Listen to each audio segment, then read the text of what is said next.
We all have done this, or we are still doing it. Blame the traffic for being late. Blame our exes for our trust issues. Oops, did I ruffle a feather? I'm just joking, don't mind me. We blame the upgrading for our business being slow. But here's the cold hard truth that actually changed my life.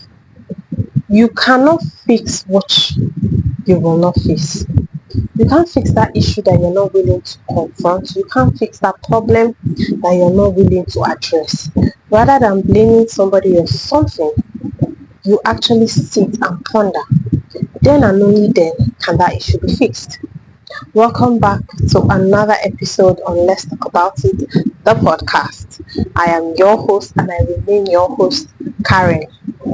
And today, we are going into one important room, and maybe it's actually important, there's no maybe in between, that many people, in fact most people, are actually afraid to enter: the room of accountability.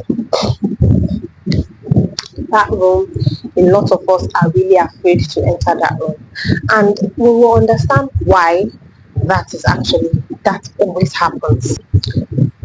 I have stepped into this 30 era. I'm in my 30s now.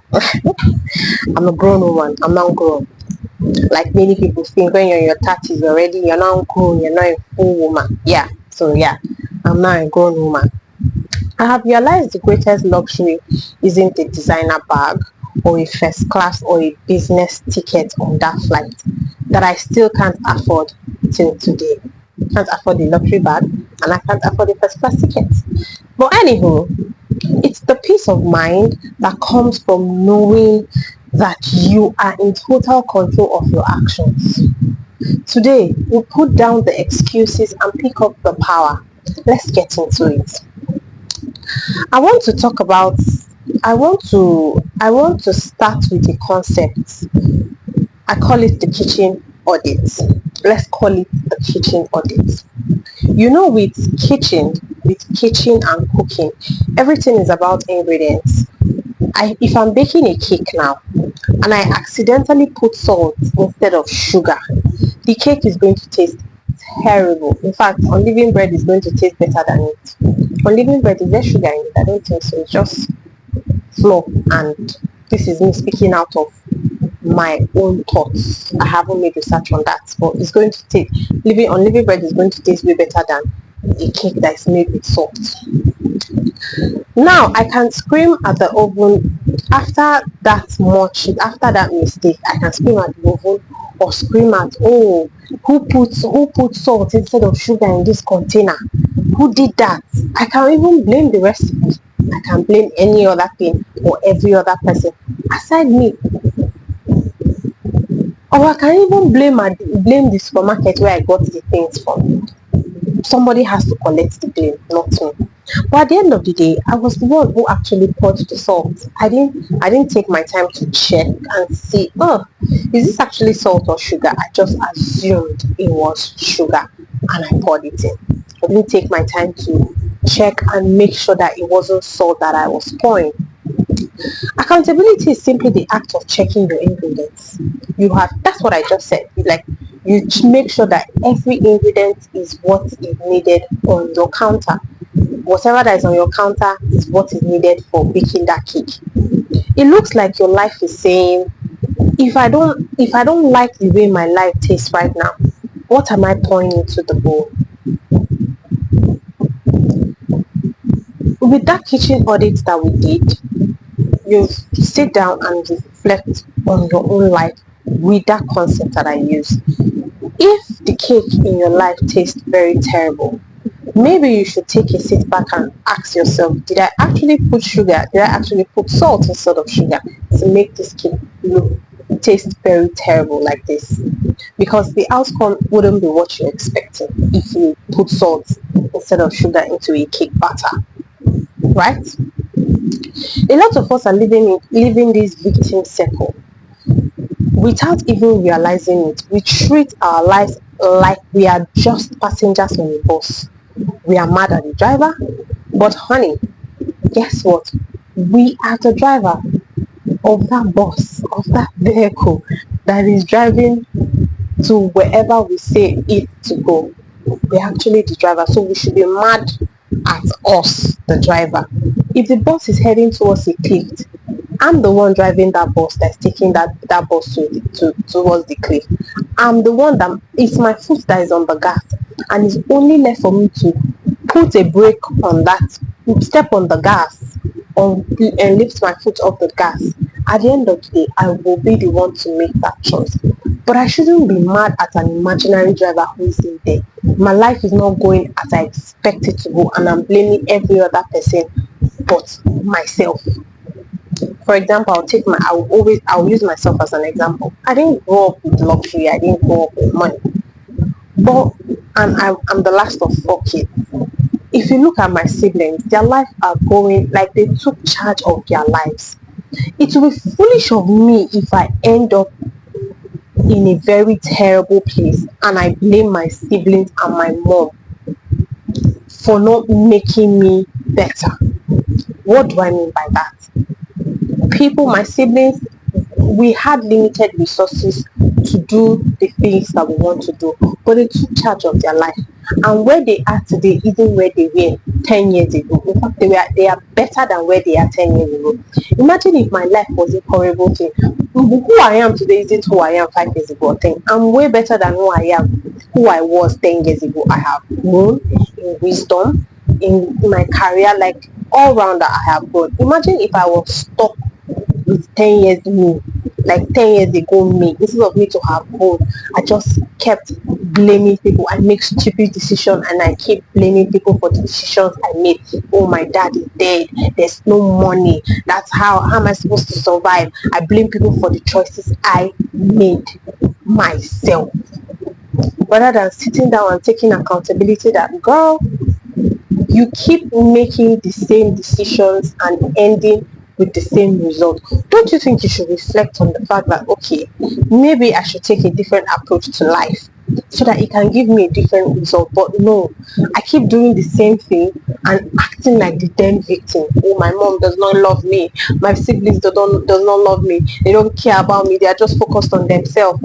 Nobody owes you shit at the end of the day. Not your mom, not your dad, not your siblings. Your mom, your parents have done the best that they can do for you by giving you the minimum, the basic amenities of life. You say shelter, clothes, food, school, sending you to school. The rest is now up to you to take up the baton from where they left off. And if you don't do that, I'm sorry for you and not them, because they did the best that they can do within their means. So you blame nobody else but yourself for whatever the issue and outcome becomes. You take accountability for your actions and don't blame anybody or justify your actions or justify why you did what you did. That's not taking accountability. That's not taking accountability. I remember a time when I kept saying, I don't have time to work on my... What are goals? I don't have time to work on goals. What are goals? What was that? I was telling everybody how busy I was, but oh, was I busy? Was I actually busy, or was I just faffing around and wasting my time rather than focusing on what is more important in my life to achieve those goals that I claim that I'm busy with? I took an accountability audit of my life and figured that I checked my screen time on my phone. 4 hours of I stay more than 4 hours on social media. I sleep on social media, literally. I wasn't busy. I was just I didn't discipline myself. I just didn't care. And the moment I took accountability of my actions, that was, first of all, that's a very hard pill to swallow, for people to be self-aware to the extent of taking accountability for their actions. We as human beings, we don't want to take accountability for we always want to blame the next person or the next thing rather than looking inward and at ourselves. So that was a very hard pill for me to swallow. But the moment I did that, I could finally change. Things could finally change for me. Accountability is the medicine that cures the disease of stagnation. Yeah, where you are, you being stagnant or where you are is because you haven't taken accountability for your actions. Take the blame, take the fall. Like, yes, I have failed, but maybe it's high time I take it a different notch. Maybe it's high time I act in a setting, or maybe it's high time I do something different to get a different outcome. Don't you think?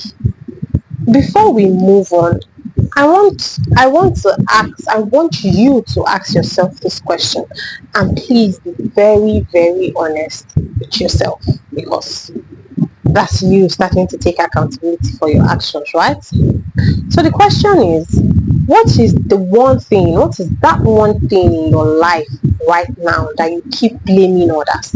But deep down, you know that you have the power to change it. What's that one thing? Hold that thought. Hold it. Now that we are done talking about the kitchen audit, I want us to talk about accountability actually showing up in our everyday life. Many a times we think accountability only comes when it's the big things in our lives, like that failed relationship or that business mistake. But the truth is, your life is built on small and quiet moments. There's a spiritual principle, Luke 16:10, and it says, "He who is faithful in what is least is faithful also in much." If you're faithful in the little, you will definitely be faithful in the big. If you cannot be accountable for the 7 a.m. alarm, why are you asking God for a multi-billion or multi-million dollar empire? When your alarm will ring 5 a.m., you wake up by 7 a.m. and you'll be like, oh, the alarm did not ring out loud. But you woke up and put it. Me, and I used to do it. My alarm blows by 5:30, 6:30. I will now stretch out of bed at 7:30. Did I hear it ring? Of course I did. Did I wake up to put them up at those times when it rang? Of course I did. But yet, two of us will be praying for that multi-million dollar company or empire. Meanwhile, we can't take accountability for these little things. If you cannot be accountable for how you treat the waiter at a dinner, why do you think you're ready to lead a global team? See, you know when people say be with somebody that is kind, you don't measure their kindness based on how they treat you, because of course they like you and they chase you, but with time, that shege that they are showing people outside, they will show you inside. You're not an exception, you're not that special, my darling. You are just in the honest face and you will choke the shege. So you don't look at how they treat you, because obviously it's the facade they're trying to cover up. You look at how they treat other people that they do not know. You look at how they treat other people on the road, in the restaurant, that waiter in the restaurant that approaches you, because as a human being, regardless of the job description that the person is doing, you're just fortunate and privileged enough to not be in that position the person is. But mind you, it's not forever. The person you saw being a waiter today might be something way different tomorrow. You can't judge based on that, and you can't look down on people based on that. Let's go on. You being very terrible to people and blaming that on your damn zodiac sign rather than taking accountability that you are a terrible person. This is what we're talking about right now. This is what we are talking about right now. Accountability is a compound interest. Every time you keep a promise to yourself, even a small one, oh, by 3 o'clock I promise to do this, to do that, and you keep that promise. I promise you, I was supposed to shoot a content for Ivana Kitchen. I handled that page. I was supposed to shoot it. I had already scripted it on Thursday, because I work from home on Thursday and Friday. I was supposed to do that script. I did the scripting. I was supposed to shoot that video on Thursday. I made a lot of excuses. I even slept at one point and I was like, oh, tomorrow I'll do it, which was Friday. I didn't do that video. I said, okay, when my content day on Saturday, when I'm shooting for my podcast, immediately I'm done shooting, I will shoot for the Livana kitchen. This is me accumulating my whole problem, because I would have shot that video on Thursday and it would be less of a stress for me to shoot what I want to shoot today. But I did not listen to myself. I didn't listen to myself. Rather, I made excuses and I procrastinated. See, procrastination is the thief of time. You steal your time. Before you know, time has gone. And there's no time. Time waits for no one. You are depositing self-trust into your bank account. Every time you make an excuse, that's me, you are taking a withdrawal. Eventually, if you keep making withdrawals without depositing, you end up emotionally bankrupt. You stop believing in your own word. This is an eye-opener for not just you, but for me as well, because of what I did. I should have done what I was meant to do, rather than posting it till the third day. Till the third day. You think about it like this: if I'm in the kitchen and I decide to skip one step in a complex recipe, that's going to be a recipe for disaster. Maybe I don't sift the flour because I'm tired, or I might not notice I might not notice it in the batter. But once that cake hits the heat, which is the oven, the flours are going to rise to the surface. Your life is the same way. The heat of life. Once life starts to hit you from left, right, and center, the stress, the deadline, the heartbreak will always reveal the step you skipped in private. There's no hiding. There's no hiding. You skip a batter. Instead of you to have sieved your flour so that it can be smooth, and even from weevils, because sometimes flour can have little insects. You skip it. You might not see it in the process, but the end product will definitely show it. That, yo, what's up? What you skipped in the beginning. Let me tell you one gist that happened to me. That's how I was cooking porridge yam. I was cooking yam. When I cook white yam, I usually put sugar so that it will taste sweet. And it was porridge yam that I planned to cook. And I put little sugar inside the porridge yam. Of course, the water will start tasting different. Instead of me to have sieved, I thought of sieving the water. I thought of sieving that water. But I did not. To put a fresh one. After I put all the ingredients inside the sugary water. My brothers and sisters, the end product of that porridge jam was a disaster. Even I, the cook, the chef of that food, could not eat it. I was now looking for shortcuts to make the food to at least to be eaten, because what they no put inside mala fish did not enter that porridge jam. In my head, I was like, so all these things will waste like this because of a little mistake that I made. I was aware. I was just lazy to have changed the water. But as God will have it, I had to remove the yam and the ingredient and the rishi and wash the yam with the porridge, with the final state, and recook it. It was a little. Let me finish that, because there's no room for waste in this house. There's no room for waste. I had to chop the food with how bad it tasted, because I knew what I did. I knew the mistake. So that's what we're talking about in our lives. That's what we're talking about in our lives. So that misstep that you took in private will definitely show. The exams that you did not read for, it will show in the results that will come out at the end of the semester. It will show. It will definitely show. Let it show that I've met with you. I don't know where that song came out from. It's not relatable to what I'm talking about, but I just felt like singing it. Don't mind me. So for this big 30 season that I'm in right now, I'm beginning to sound like a broken record about my age, but I don't care what you think about it. If it's easy, run it. I know many of you are already in your 30s, but I don't care. If it's easy, run them. Anyhow, my challenge to you, whatever season you're in, your 20s, your 30s, your 40s, I'm challenging you, and I'm also challenging myself to stop negotiating with your goals. Let's not negotiate with our goals, because at the end of the day our goals are non-negotiable. Let's not do that. Let's not negotiate with our goals at all. If we say we are going to do something, let us keep to it. If we say we are going to go for that masters, let us do that. If we say we are going to keep our body holy for God till we meet our partner, I suggest we do that. If we say we are going to celibate, I suggest we do that. Let's stay celibate.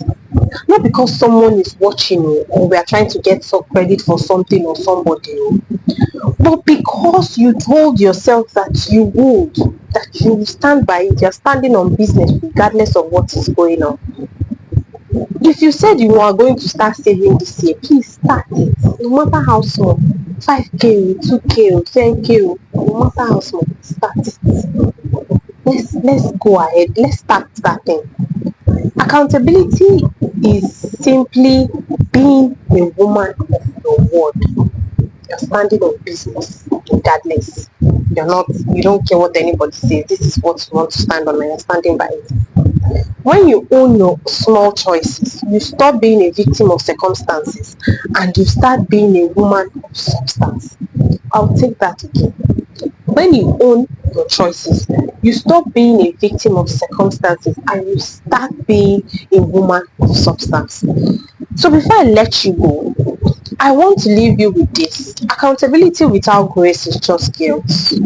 If you're not being accountable with grace, you're not giving yourself grace while you're taking accountability for that mistake that you did, you're just going to break yourself of guilt. And that's terrible, because the next time you wouldn't want to take accountability because you wouldn't want to feel that bad. So it's just guilt, and guilt doesn't build empires, like I said. It only builds walls. So as you go through your kitchen audit this week, as you sit and reflect on your actions this week, don't do it to beat yourself up. Don't do it to be so hard on yourself. Give yourself grace. If others don't do that, you do that for yourself. Give yourself grace. Do it because you love yourself enough to want better results for the next time, so that you break out of that circle of victimization. You break out of it. So you love yourself enough to want to do better and get better results. God's faithfulness, which we talked about in my YouTube channel last week, is the safety net that allows us to be honest about our mistakes. Because at the end of the day, He's faithful and He's just. So because of the fact that we have the faithfulness of God, we would it's going to be like a safe landing for us, to allow us to be vulnerable about what we have done, mistakes that we are not proud of. You don't have to hide your flaws from the one who created the ingredient. God sees everything. He just wants you to come to Him. You just have to be willing to say, Lord, I messed up the recipe. Help me start again. I messed up this thing that you have given me. Please help me. Please help me. I can't do this on my own. I need you now more than ever. And you'll see how He will show up for you. I promise you, I'm speaking out of experience. You seal this with a quick affirmation for this week. Let's seal it with let's seal this our conversation with a quick affirmation this week. So you repeat after me. Out. Repeat. Say it loud. Don't say it in your heart. Say it loud. Or maybe you can say it in your heart. I am the architect of my future. I own my choices. I learn from my mistakes, and I am worthy of the life I am building. Let's take that again. I am the architect of my future. I own my choices. I learn from my mistakes, and I am worthy of the life that I am building, of the empire that I am building, regardless of what it is. Thank you for sitting with me. Thank you for sitting on this table and sipping champagne with me, imaginary champagne. Let's click glasses. Click, click. If this message resonated with you or your soul, please do me a little bitty tiny favor by hitting that like button. Not just hitting the like button. Please subscribe. Not just subscribing. Please share. Not just share, because somebody out there might just really need to hear this. Not just share. And also like there's somebody out there that needs to hear this, that needs to take power, that needs to take charge of whatever they are going through today. There's somebody out there, so please don't forget to like, share, subscribe, or even leave a comment on how much you like it or how much it helped you. As that. And remember, whether you are in the gym or you are in school or you are in work or you are in the office or you are on your way to somewhere or you are on the airplane, or be accountable and be iconic. I will repeat that. Wherever you are, be accountable and be iconic. And I'm going to say this again. I'm celebrating 30 years. I celebrated 30 years. 30 years. 30. 3 and 0 of God's faithfulness in my ori, of God's goodness on my life. And I'm so glad that you guys are here with me on this journey. It's amazing. It's amazing. And I'll see you same time next week. Same time on the next video. Bye for now. Bye.